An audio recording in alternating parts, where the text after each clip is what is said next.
नमस्कार, स्वागत है आपका हिमाचल न्यूज़ एंड अपडेट्स में। चलिए शुरू करते हैं आज की कुछ बड़ी खबरें। पहली खबर है, खालिस्तान समर्थकों ने मुख्यमंत्री जयराम ठाकुर को दी धमकी। कुछ दिन पहले श्री नैना देवी कोलांवाला टोबा सड़क पर लगाए गए मील के पत्थरों पर खालिस्तान के समर्थक में नारे लिखे गए थे। शरारती तत्वों ने इन पत्थरों पर खालिस्तान की हद शुरू, खालिस्तान में आपका स्वागत है और खालिस्तान जिंदाबाद जैसे नारे लिखे हुए थे। अब खालिस्तानी आतंकी संगठन ने हिमाचल प्रदेश के अस्तित्व को चुनौती देते हुए 15 अगस्त को झंडा न फहराने देने की धमकी दी है। राज्य के स्टेट लेवल एक्रीडेटेड जर्नलिस्ट को आतंकी संगठन ने 56 सेकंड का वॉइस कॉल भेजकर हिमाचल पर कब्जे की धमकी दी है। इस वॉइस कॉल में कहा गया है कि मुख्यमंत्री जयराम ठाकुर को हिमाचल में 15 अगस्त को झंडा फहराने नहीं देंगे।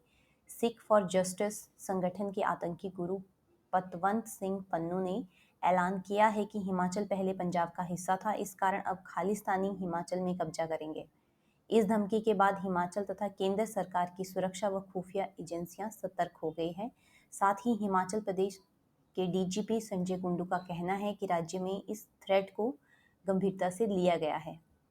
अगली खबर है, बरसात ने ली और 3 जानें। हिमाचल प्रदेश में शुक्रवार को भी भारी बारिश के कारण 3 और लोगों की जान चली गई। अब तक कुल 211 लोगों की मौत मानसून सीजन में हो चुकी है। शुक्रवार सुबह चंबा जिला के चांजू संपर्क मार्ग पर एक जेसीबी मशीन पहाड़ी से गिरे पत्थर की चपेट में आकर नाले में जा गिरी, जिससे उसमें बैठे पिता की मौत हो गई जबकि बेटा बाल बाल बच गया। मृतक की पहचान विशाल पुत्र केशव वासी गांव बयाला के तौर पर हुई है। कुल्लू जिला में भी एक व्यक्ति की मौत हुई जबकि सिरमौर जिला में भी हादसे में एक व्यक्ति की मौत हो गई। जिला लाहौल स्पीति में पिछले 4 दिनों से फंसे 241 पर्यटकों में से 150 लोगों को रेस्क्यू टीमों ने शुक्रवार को दिन भर मोर्चा संभालते हुए शांसा नाला पर अस्थायी पैदल पुल बनाकर रेस्क्यू कर लिया। वहीं जो 91 पर्यटक अभी फंसे हुए हैं, उन्हें रेस्क्यू के लिए हेलीकॉप्टर की जरूरत है। ये सभी सुरक्षित है और प्रशासन ने रेस्ट हाउस और स्थानीय लोगों ने इन्हें अपने घरों में शरण दी है। वहीं सिस्सू पंचायत की घेपन पीक में 3 सैलानियों के फंसे होने की सूचना है। ये ट्रैकर लापता है, जिनकी तलाश वहां पर की जा रही है। अगली खबर है, हिमाचल के 15 क्षेत्रों में आज रेड अलर्ट। सिरमौर जिला के पांवटा साहिब से गुम्मा जाने वाले नेशनल हाईवे 707 का एक हिस्सा शुक्रवार सुबह भारी बारिश के बाद ताश की पत्तों की तरह बिखर गया।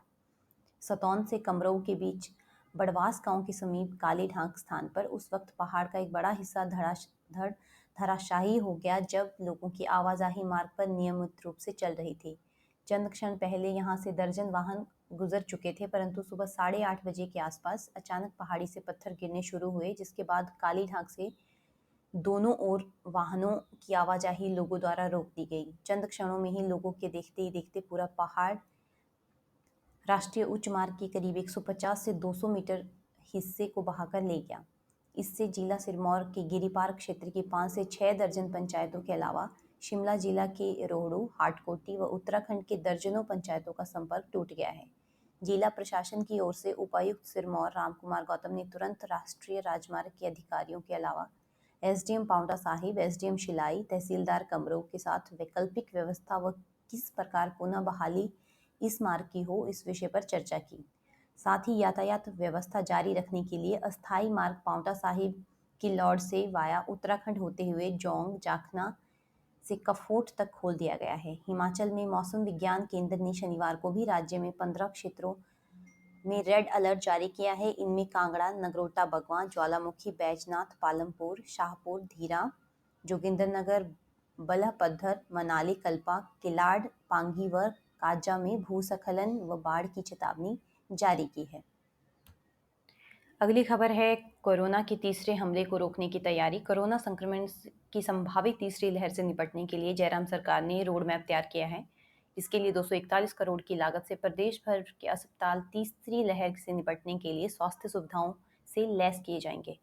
इस रोड मैप के लिए शुक्रवार को स्वास्थ्य सचिव अमिताभ अवस्थी की अध्यक्षता में हुई राज्य स्वास्थ्य सोसाइटी की कार्यकारिणी समिति की बैठक आयोजित की गई। इसमें फैसला लिया गया कि कोविड पॉजिटिव मामलों के उपचार के लिए आवश्यक दवाओं की खरीद, बफर स्टॉक के रखरखाव और आवश्यक दवाओं के प्रबंधन के लिए निदेशक स्वास्थ्य सेवाएं और निदेशक चिकित्सा शिक्षा और अनुसंधान को 12 करोड़ रुपए दिए जाएंगे। इसके अलावा लाहौल स्पीति और किन्नौर जिलों के लिए 32 बिस्तरों वाली एक समर्पित बाल चिकित्सा देखभाल इकाई का प्रस्ताव किया गया है। अगली खबर है सीबीएसई रिजल्ट को लेकर। Central board of secondary education ने शुक्रवार को 12वीं बोर्ड का रिजल्ट जारी कर दिया है। इस साल परीक्षा में कुल 99.37% छात्र पास हुए हैं।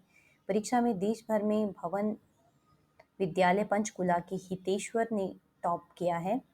उनकी 99.8 अंक है। यह अब तक का सर्वश्रेष्ठ पासिंग प्रतिशत रहा। इस बार परीक्षा रद्द होने के कारण से मेरिट लिस्ट और टॉपर्स की लिस्ट भी जारी नहीं की गई है। अगली खबर है पाकिस्तान में 2 स्थानों पर मिली हिमाचल की ज़मीन। हिमाचल प्रदेश सरकार का पड़ोसी मुल्क पाकिस्तान में मालिकाना हक निकला है।